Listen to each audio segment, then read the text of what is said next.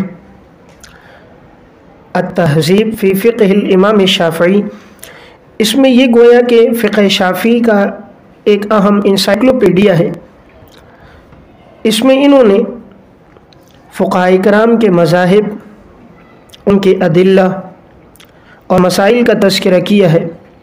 فقہ شافعی کی وجہ ترجیحات ہیں اور فقہ شافعی کی تفریعات کا ایک بڑا ذخیرہ ہے۔ دیگر مذاہب اور آراء کا بھی انہوں نے ذکر کیا ہے، اس لیے یہ فقہ مقارن پر بھی اہم کتاب ہے۔ اس کتاب کا اختصار کیا ہے امام حسین بن محمد نے اور نام رکھا لباب التہذیب کے نام سے۔ یہ ان کی میں نے 4 کتابیں عرض کی جو معروف ہیں، اور جو ہمارے موضوع سے متعلق کتاب ہے وہ ان کی 5ویں اور اہم کتاب وہ ہے مصابیح السنہ، کہ جو مشکات المصابیح سے پہلے لکھی گئی ہے اور مشکات پھر اس پر لکھی گئی ہے۔ مصابیح السنہ میں امام بغوی رحمہ اللہ نے صحیح اور حسن روایتوں کو یکجا کیا۔ اس میں انہوں نے 2 فصلیں قائم کی۔ فصل اول میں انہوں نے بخاری مسلم کی روایات اور عموماً فصل ثانی میں کتب سنن کی روایات کو جمع کیا۔ گویا اس میں صحاح ستہ اور دیگر کتب کی اہم احادیث یکجا ہو گئی۔ اگر کوئی روایت ضعیف ہوتی یا کسی پر کلام ہوتا تو بسا اوقات یہ اس کی طرف اشارہ بھی کر دیتے۔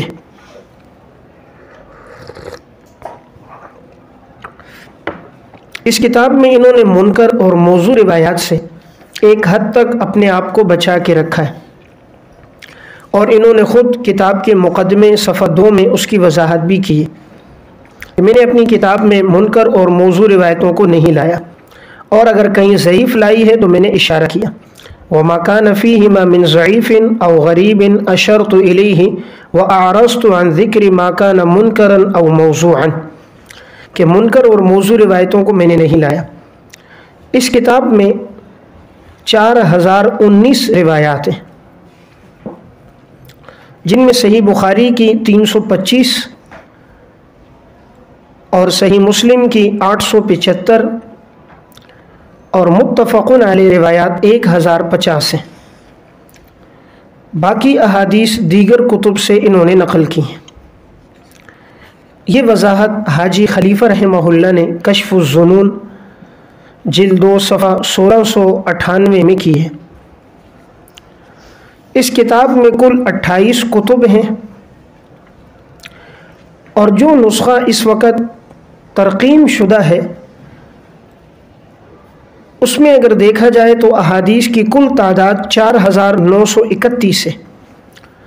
سب سے آخری روایت پر جو رقم لکھا ہے وہ 4931 ہے۔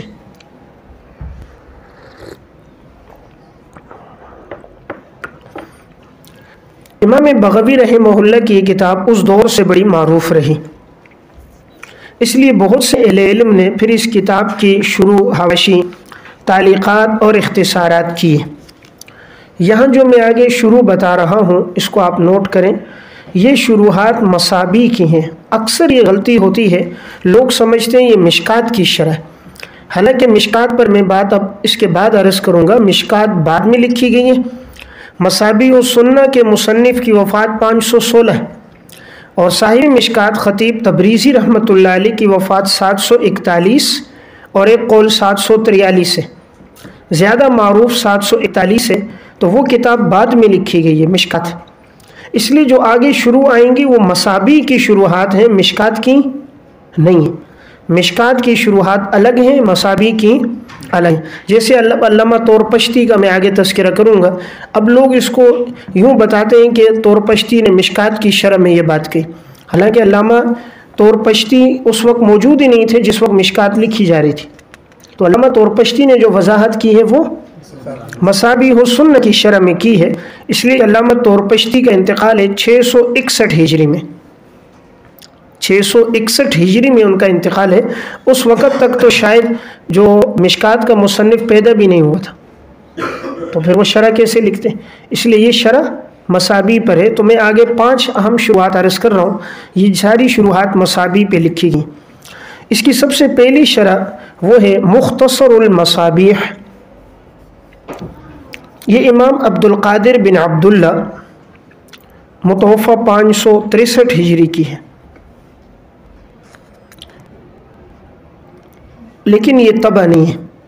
اس کا تذکرہ ہدیۃ العارفین جلد 2 صفحہ 98 میں۔ نمبر 2 التلویح فی شرح المصابیح، امام محمد بن خاروانی رحمۃ اللہ علیہ متوفہ 571 ہجری، انہوں نے مصابیح کی شرح لکھی ہے التلویح فی شرح المصابیح کے نام سے۔ یہ شرح بھی طبع نہیں ہے، البتہ یہ تیسری شرح ہے المیسر فی شرح مصابیح السنہ، المیسر فی شرح مصابیح السنہ، علامہ فضل اللہ بن حسن طورپشتی رحمۃ اللہ علیہ متوفہ 661 ہجری۔ مصنف طورپشت میں پیدا ہوئے، یہ کرمان میں یزد کے جنوب مغرب میں 25 کلومیٹر پر ایک علاقہ ہے، اسی کی طرف نسبت کر کے ان کو طورپشتی کہتے ہیں۔ علامہ طورپشتی حنفی تھے، یہ شافعی، راجح بات یہ ہے کہ یہ حنفی تھے۔ اگرچہ علامہ تاج الدین سبکی رحمۃ اللہ علیہ متوفہ 771 ہجری نے طبقات الشافعیۃ الکبریٰ کی 8ویں جلد میں صفحہ 349 میں ان کا ترجمہ لکھا ہے مختصر، اور گویا یہ تاثر دیا ہے کہ یہ شافعی ہیں حالانکہ یہ حنفی ہیں۔ ان کے حنفی ہونے پر کیا دلیل ہے؟ نمبر 1 حاجی خلیفہ رحمہ اللہ نے کشف الظنون میں، اور نمبر 2 علامہ خیر الدین نے الاعلام میں، اور نمبر 3 اسماعیل بن محمد بغدادی نے ہدیۃ العارفین میں۔ ان تینوں حضرات نے ان کے نام کے ساتھ حنفی کا لفظ لکھا ہے کہ یہ حنفی عالم تھے، اور ان کی تصانیف سے بھی یہی پتہ چلتا ہے، خاص طور پہ مصابیح کی شرح سے، کہ یہ حنفی عالم ہے۔ اسی لیے محقق العصر علامہ ڈاکٹر عبد الحلیم چشتی صاحب رحمۃ اللہ علیہ، حضرت کی کتاب ہے فوائد جامعہ شرح عجالہ نافعہ، حضرت نے بھی اس میں یہ بات لکھی ہے کہ علامہ سبکی رحمہ اللہ کو ان سے واقفیت نہیں تھی، تو انہوں نے طبقات الشافعیۃ الکبریٰ میں ان کا تذکرہ کیا اور 2-4 سطروں سے زیادہ نہ لکھ سکے، لیکن طبقات الشافعیہ میں تذکرے سے فرمایا کہ وہ شافعی نہیں ہوتے، بلکہ وہ موصوف وسیع نظر اور ایک محقق حنفی عالم تھے، اور ان کی کتابیں اس پر ایک بین ثبوت ہیں۔ اس لیے راجح بات یہ کہ یہ حنفی ہیں۔ علامہ طورپشتی رحمہ اللہ کی تصانیف کون سی ہیں؟ بطور فائدے کے میں عرض کرتا ہوں 4 کتابیں ان کی ہیں۔ علامہ طورپشتی کی تصانیف میں 4 کتابوں کے نام ملتے ہیں۔ نمبر 1 تحفۃ السالکین، یہ فارسی زبان میں ہے، جو 3 قواعد پر مشتمل ہے۔ الاولی فی الاعتقادات، والثانی فی المعاملات، اور والثالث فی الاخلاق والآداب۔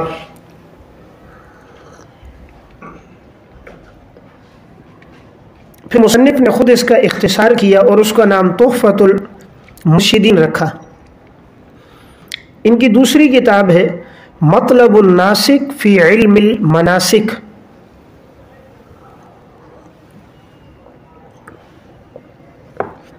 یہ کتاب 40 ابواب پر مشتمل ہے، حج سے متعلق احکامات کا اس میں تذکرہ ہے۔ تیسری کتاب ہے المعتمد فی المعتقد، اور چوتھی ان کی یہ مشہور کتاب ہے المیسر فی شرح مصابیح السنہ۔ یہ شرح ایسی ہیں کہ علامہ تاج الدین سبکی بھی کہتے ہیں شرح المصابیح البغوی شرحا حسنا، کہ یہ بڑی اچھی شرح انہوں نے لکھی ہے۔ اس شرح میں ان کا کمال یہ ہے کہ موصوف نے حدیث کے غریب الفاظ کی تشریح کی ہے، ضبط کلمات کا اہتمام کیا ہے، حدیث سے مستنبط فوائد اور نکات ذکر کیے ہیں، فہم حدیث اور معانی حدیث کے لیے یہ شرح سب سے مفید ہے۔ عموماً شروع حدیث میں جا بجا آپ کے سامنے علامہ طور پشتی کا تذکرہ آئے گا۔ اس کی وجہ یہ ہے کہ حدیث کی جو تشریح اور توضیح، معانی اور تطبیق انہوں نے بیان کی ہے، وہ بعد والوں کے لیے ایک مشعل راہ ہے۔ اللہ تعالیٰ نے ان کی کتابوں کو بڑی قبولیت دی، اس وجہ سے ان کی حدیث کی شرح پڑھنے سے دل مطمئن ہو جاتا ہے اور حدیث کے معانی اور مفاہیم سمجھ آتے ہیں۔ پہلے یہ شرح طبع نہیں تھی، اب یہ شرح طبع ہے 4 جلدوں میں، مکتبہ مصطفیٰ الباز مکہ مکرمہ سے، شیخ عبدالحمید ہنداوی کی تعلیق اور تحقیق کے ساتھ۔ تو گویا ان کی مصابیح السنہ کی شروع میں مطبوع شرح اب کون سی ہے؟ المیسر۔ اسی طرح نمبر 4 شروحات ہوگی نا، 2 تو میں نے پہلے عرض کی وہ طبع نہیں ہے، اور تیسری عرض کی المیسر جو طبع ہے۔ چوتھی جو شرح ہے یہ بھی طبع ہے، وہ نمبر 4 ہے تحفۃ الابرار شرح مصابیح السنہ۔ تحفۃ الابرار شرح مصابیح السنہ، قاضی بیضاوی رحمۃ اللہ علیہ، متوفہ 685 ہجری۔ اب عموماً یہاں بھی بعض ساتھیوں سے یہ تسامح ہوتا ہے، وہ کہتے ہیں قاضی بیضاوی نے مشکات کی شرح میں یہ بات کی، بات وہی آ گئی، حالانکہ اس وقت تک مشکات نہیں لکھی گئی تھی۔ تو جہاں یہ بات آئے کہ قاضی بیضاوی نے حدیث کی شرح میں یہ بات کی ہے، تو اس سے مراد ہوگا مصابیح کی یہ شرح جس کا نام ہے تحفۃ الابرار۔ ان میں ان کا اسلوب یہ ہے کہ انہوں نے مصابیح کی احادیث کی سہل انداز میں تشریح کی ہے۔ اس میں ہر حدیث کی شرح نہیں ہے، بلکہ غریب، مشکل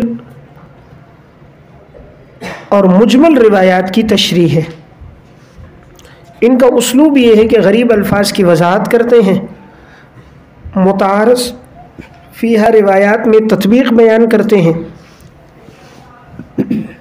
اس میں انہوں نے فقہی مباحث کا ذکر نہیں کیا، جیسا کہ بعد کے شارحین حدیث کرتے ہیں، تو اس لیے اس کتاب میں آپ کو شرح حدیث تو ملے گی لیکن فقہی مباحث نہیں ہے۔ البتہ امام شافعی رحمہ اللہ کا مسلک اور ان کی آراء ذکر کرتے ہیں۔ تو خلاصہ کلام یہ ہے کہ الفاظ غریبہ، ضبط کلمات، معانی لغویہ اور مختصر تشریح کے لیے مفید کتاب ہے۔ یہ 3 جلدوں میں وزارت الاوقاف والشؤون الاسلامیہ کویت سے طبع ہے۔ نمبر 5 المفاتیح فی شرح المصابیح۔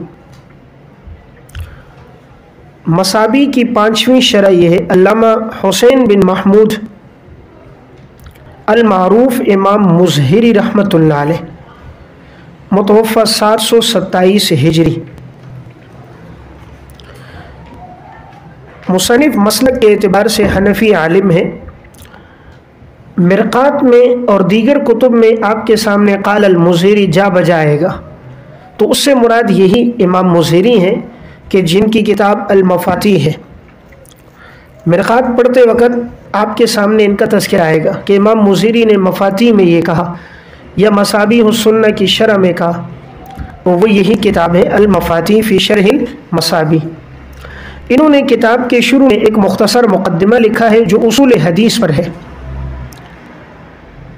اور انہوں نے وجہ یہ بیان کی ہے کہ بعض ساتھیوں نے مجھ سے کہا کہ میں کتاب کی شرح بھی لکھوں اور اہم معلومات مقدمے میں ذکر کروں، تو انہوں نے مقدمے میں اصول حدیث کی اہم مباحث اور تعریفات کا تذکرہ کیا۔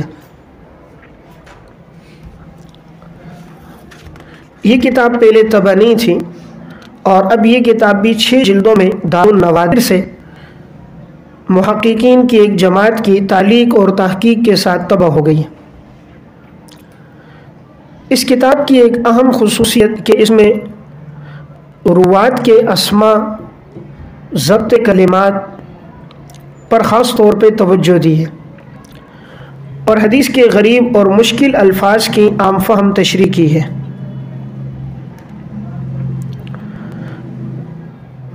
مصنف اس میں الفاظ غریبہ کی تشریح کرتے ہیں امام جوہری کی الصحاح اور علامہ زمخشری کی الفائق سے،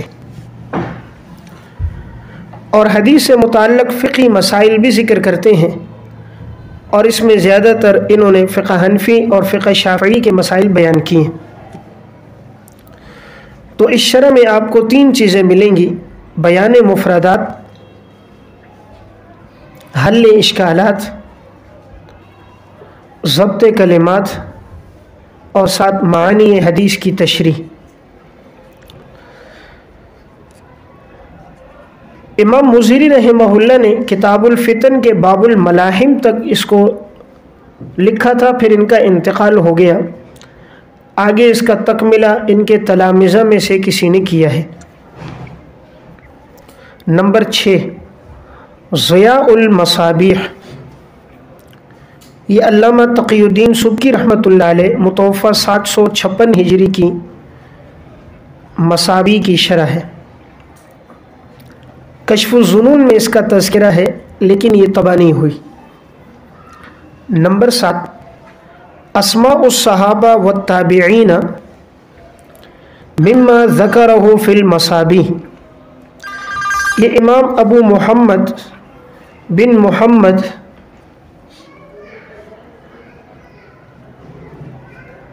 متوفہ 777 ہجری کی تصنیف ہے۔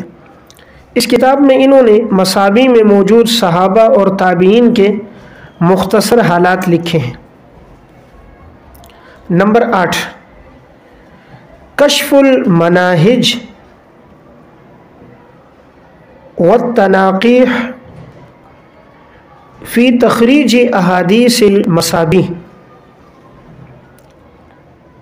کشف المناہج والتناقیح فی تخریج احادیث المصابیح، یہ علامہ محمد بن ابراہیم مناوی رحمۃ اللہ علیہ متوفہ 803 ہجری کی کتاب ہے۔ اس میں انہوں نے مصابیح کی احادیث کی تخریج کی ہے، اور مصابیح میں جو روایات آئی ہیں صحیحین اور کتب سنن کی، ان کا حوالہ ذکر کیا ہے، الفاظ کی تشریح کی ہے، اور معانی حدیث بھی بیان کی ہیں۔ اب جیسے الحفاۃ العورات کا لفظ ہے تو اب یہ اس لفظ کی تشریح اور معنی بیان کرتے ہیں۔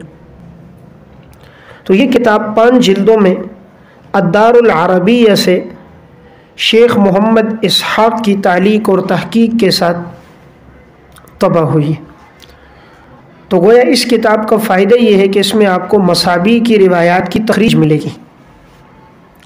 نمبر 9، التخاریج فی فوائد متعلقۃ باحادیث المصابیح، علامہ مجد الدین فیروز آبادی رحمۃ اللہ علیہ متوفہ 817 ہجری۔ اس میں انہوں نے مصابیح کی احادیث سے متعلق فوائد، علمی نکات اور مباحث کو یکجا کیا۔ نمبر 10، ہدایت الروات الی تخریج احادیث المصابیح والمشکات، ہدایت الروات الی تخریج احادیث المصابیح والمشکات، حافظ ابن حجر عسقلانی رحمۃ اللہ علیہ متوفہ 852 ہجری۔ اس کتاب میں انہوں نے مصابیح کی روایات کی بھی تخریج کی ہے اور مشکات کی احادیث کی بھی تخریج کی ہے۔ اس لیے یہ کتاب زیادہ مفید ہے کہ بیک وقت دونوں کتابوں کی احادیث کی تخریج اور حکم انسان کے سامنے آ جاتا ہے۔ اس سے پہلے جو لکھی گئی وہ تو صرف مصابیح پر نہیں، اور یہ کتاب مصابیح اور مشکات دونوں پر، اس لیے اگر کسی کے پاس یہ کتاب ہو تو اسے فی الجملہ تخریج حدیث میں مشکات اور مصابیح کے لیے کسی اور کتاب کی ضرورت نہیں ہوگی۔ نمبر 11، شرح المصابیح لابن الملک، یہ علامہ محمد بن عز الدین المعروف ابن الملک رحمۃ اللہ علیہ متوفہ 854 ہجری کی مصابیح کی شرح ہے۔ یہ شرح پہلے طبع نہیں تھی، اب یہ شرح بھی طبع ہو گئی۔ اس میں انہوں نے الفاظ غریبہ کی تشریح، ضبط کلمات اور مختصر انداز میں حدیث کی وضاحت کی ہے۔ موصوف نے ائمہ اربعہ کے اقوال اور مسائل کو بھی اختصار کے ساتھ ذکر کیا۔ فقہ حنفی کے مسائل قدر تفصیل سے بیان کیے۔ متاخرین شراح حدیث نے ان کی توضیحات کو نقل کیا ہے، خصوصاً آپ ملا علی قاری کی جب مرقات پڑھیں گے اس میں جا بجا ان کے حوالے سے انہوں نے حدیث کی تشریح بیان کی۔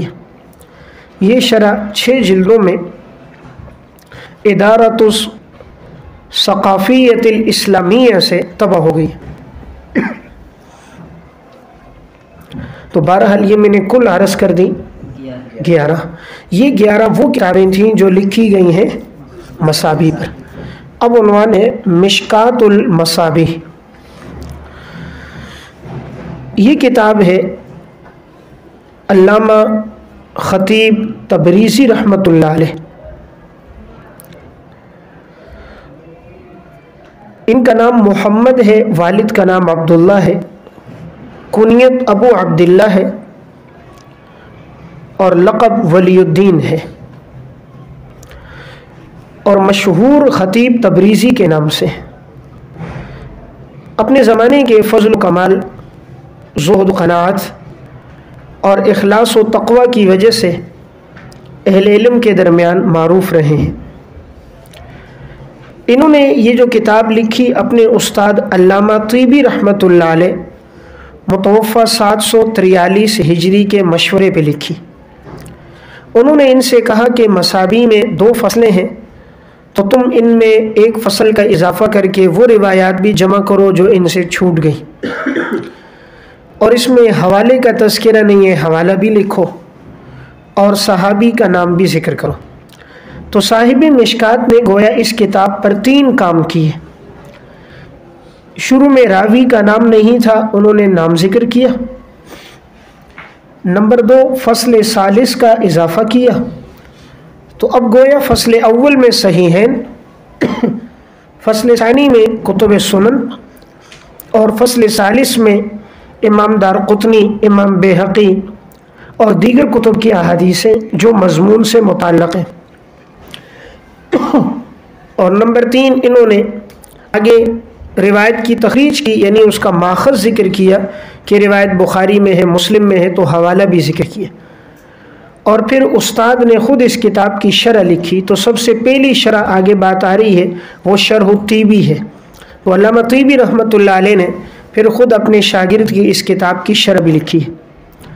اب یہ جو خطیب تبریزی رحمۃ اللہ علیہ ہیں، ان کی سن وفات کا یقینی طور پر تو علم نہیں ہو سکا کب ہے، البتہ بعض اہل علم کی رائے یہ ہے کہ ان کی سن وفات 740 ہجری ہے، اس لیے کہ 737 ہجری میں یہ مشکات کی تصنیف سے فارغ ہوئے، اور 740 میں اکمال کی تصنیف سے۔ تو قرین قیاس یہ ہے کہ 740 ہو، اور بعض اہل علم کی رائے 741 ہجری، عموماً یہی مشہور ہے۔ تو جو زیادہ مشہور ہے وہ 741 میں ان کی وفات ہے، اور ان کے استاد علامہ طیبی کی 743 ہجری میں وفات ہے۔ تو گویا اس کتاب میں 3 فصلیں ہیں، راوی کا نام ہے اور آخر میں حدیث کا حوالہ ہے۔ اب مشکات میں کل 29 کتب ہیں، 327 ابواب ہیں۔ اس وقت جو نسخہ ترقیم کے ساتھ طبع ہے اس میں احادیث کی کل تعداد 6294 بنتی ہے۔ 6294 روایات گویا اس وقت مشکات میں موجود ہیں۔ اب عنوان ہے مشکات المصابیح پہ لکھی گئی عربی شروح، حواشی، تعلیقات اور مختصرات۔ نمبر 1، الکاشف عن حقائق السنن، المعروف شرح الطیبی۔ یہ علامہ طیبی رحمۃ اللہ علیہ متوفی 743 ہجری کی تصنیف ہے۔ علامہ طیبی رحمۃ اللہ علیہ بڑے مستند اور ایک اچھے محقق عالم گزرے ہیں۔ اللہ تعالیٰ نے خاص طور پر ان کو علم بلاغت میں بڑا کمال دیا تھا، اسی لیے انہوں نے احادیث میں جا بجا فصاحت اور بلاغت کی نکات، علم بیان، معانی اور بدیع کے لطائف ذکر کیے ہیں۔ علامہ طیبی رحمۃ اللہ علیہ کی اس شرح کے علاوہ 4 کتابیں اور ہیں۔ مطبوعہ کتابوں میں جو مجھے ان کی کتابیں ملی ہیں وہ ہیں 4۔ ان کی ایک کتاب ہے فتوح الغیب، یہ انہوں نے علامہ جار اللہ زمخشری متوفی 538 ہجری کی تفسیر کشاف پر حاشیہ لکھا ہے۔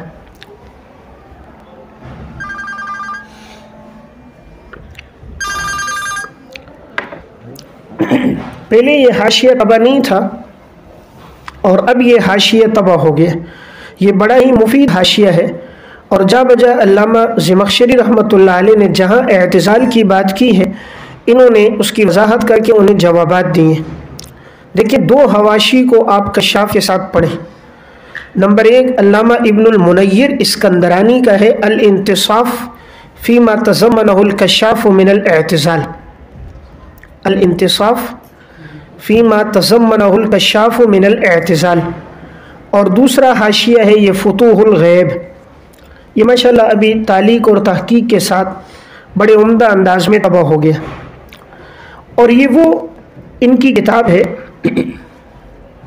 جب انہوں نے اس حاشیے کے لکھنے کا آغاز کیا تو انہیں خواب میں نبی اکرم صلی اللہ علیہ وسلم کی زیارت ہوئی اور آپ صلی اللہ علیہ وسلم نے ایک پیالہ دودھ کا بھرا ہوا ان کو دیا اور علامہ طیبی رحمۃ اللہ علیہ نے وہ دودھ کا پیالہ پیا۔ اس کے بعد اللہ تعالیٰ نے ان سے پھر حدیث کی بڑی خدمت لی۔ یہ واقعہ ایک کتاب ہے بغیۃ الوعات فی طبقات اللغویین والنحات، بغیۃ الوعات فی طبقات اللغویین والنحات، اس میں یہ واقعہ ہے اور یہ خود فرماتے ہیں کہ رأى النبی صلی اللہ علیہ وسلم فی النوم وقد ناولہ قدحا من اللبن فشرب منہ۔ تو جب یہ دودھ کا پیالہ انہوں نے پیا پھر اللہ تعالیٰ نے ان کو علم بلاغت میں حدیث کی شرح میں ایک خاص امتیاز عطا فرمایا۔ تو انہوں نے اس کتاب میں جا بجا علامہ زمخشری کے اشکالات کے جوابات بھی دیے ہیں اور حدیث کے علمی نکات بھی ذکر کیے ہیں۔ یہ کتاب اس وقت 17 جلدوں میں جائزہ دبئی سے طبع ہو گئی، 17 جلدوں میں، کشاف پر حاشیہ۔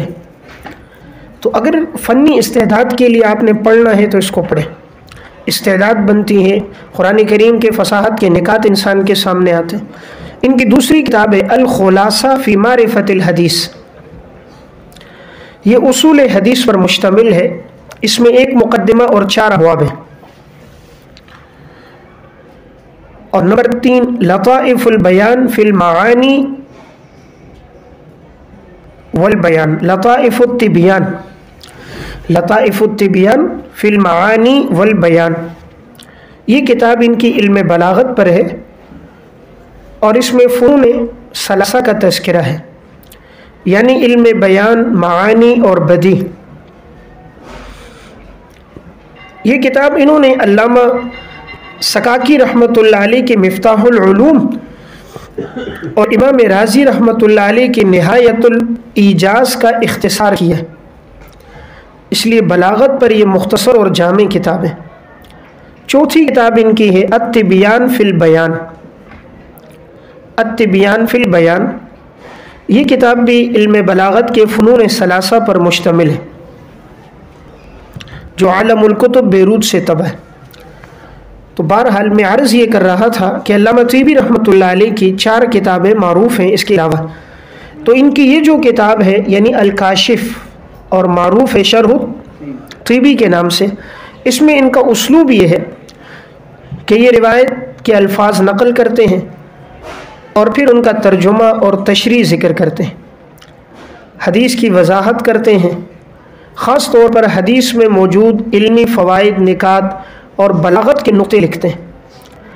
حدیث کی شروحات میں 2 شروحات، ایک عمدۃ القاری اور نمبر 2 شرح الطیبی، اس میں بلاغت بہت ہے، اگرچہ عمدۃ القاری میں آخر تک تو نہیں ہے، کتاب الایمان اور کتاب العلم میں ہے، لیکن بلاغت ہے، اور شرح الطیبی میں تو انہوں نے گویا التزام کیا ہے آخر تک، بلاغت کے نکات انہوں نے ذکر کیے۔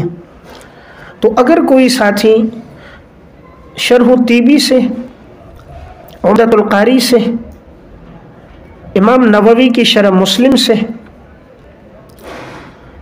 بلاغت کے اگر ان نقطوں کو جمع کر کے اردو میں تشریح کرے تو یہ ایک بڑا علمی کام ہوگا۔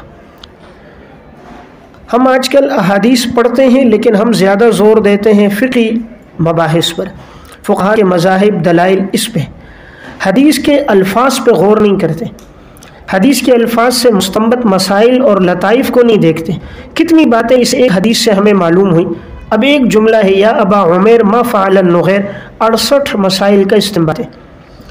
ایک روایت ہے امرنا رسول اللہ صلی اللہ علیہ وسلم بسبعین ونہانا رسول اللہ صلی اللہ علیہ وسلم بسبعین، 486 مسائل کا استنباط ایک حدیث سے۔ علامہ ابن دقیق العید رحمۃ اللہ علیہ نے ایک حدیث سے استنباط مسائل پر ایک پوری جلد لکھی۔ تو اصل چیز حدیث میں بلاغت ہے، جیسے قرآن کریم میں بلاغت ہے، تو حضور کا ہر جملہ مختصر، مگر یہ گویا آپ نے جو فرمایا نا اوتیت جوامع الکلم، تو وہ جوامع الکلم کس طرح ہے؟ تو ہم نے کبھی اس نوعیت سے ان پہ غور ہی نہیں کیا، حدیث کی بلاغت اب تک نہیں لکھی گئی۔ تو اگر کوئی حدیث کی بلاغت ان کتابوں سے لکھے، اور خاص طور پہ حضور کے جو جوامع الکلم 50 ارشادات ہیں، ان کو علامہ ابن رجب حنبلی نے جمع کیا ہے، کتاب کا نام ہے جامع العلوم والحکم فی شرح 50 حدیثا من جوامع الکلم، جامع العلوم والحکم فی شرح 50 حدیثا من جوامع الکلم۔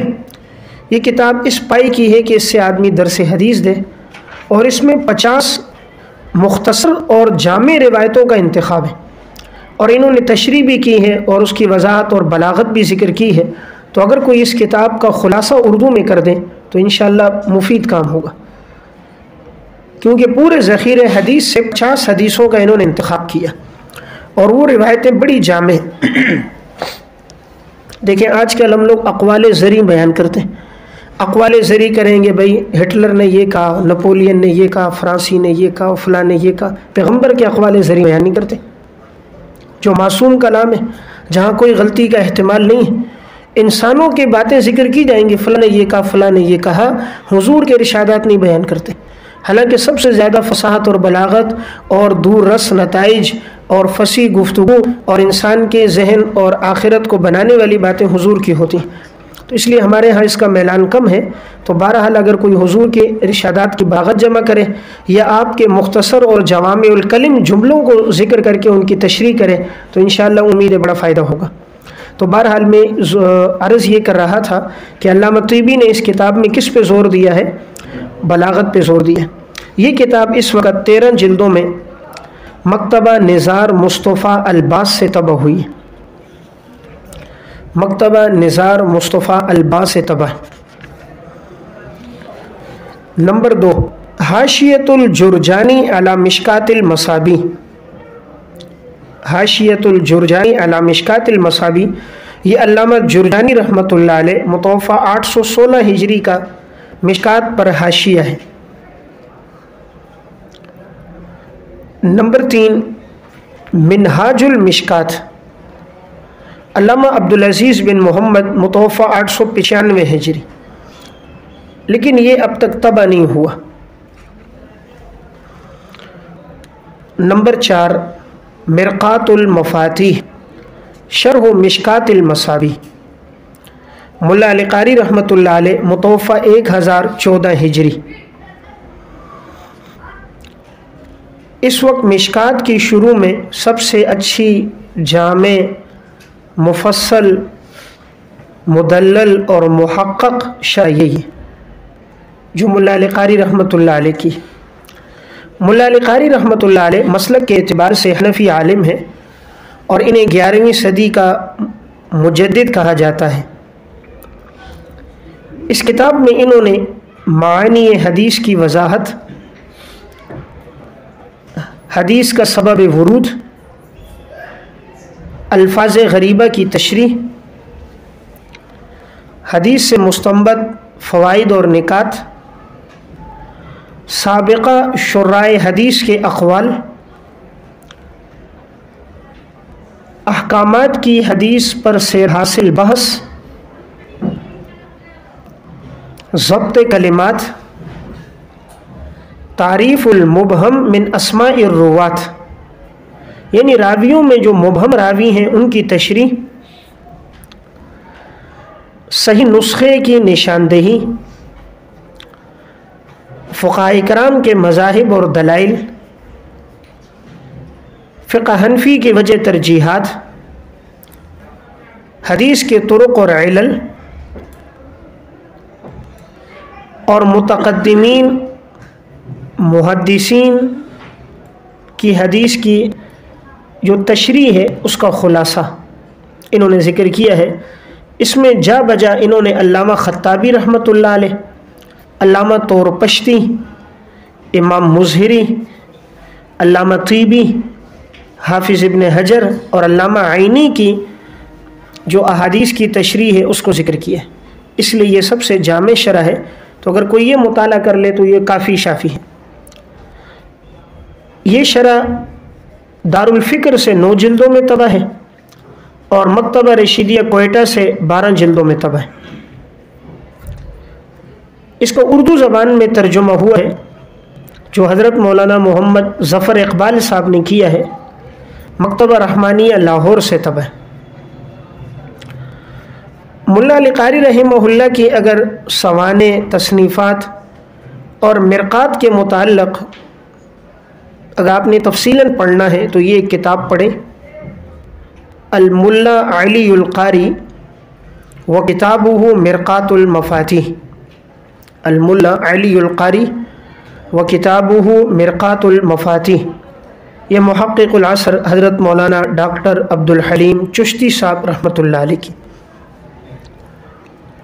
اسی طرح ایک کتاب ہے العلی القاری و اثرہ فی علم الحدیث، العلی القاری و اثرہ فی علم الحدیث۔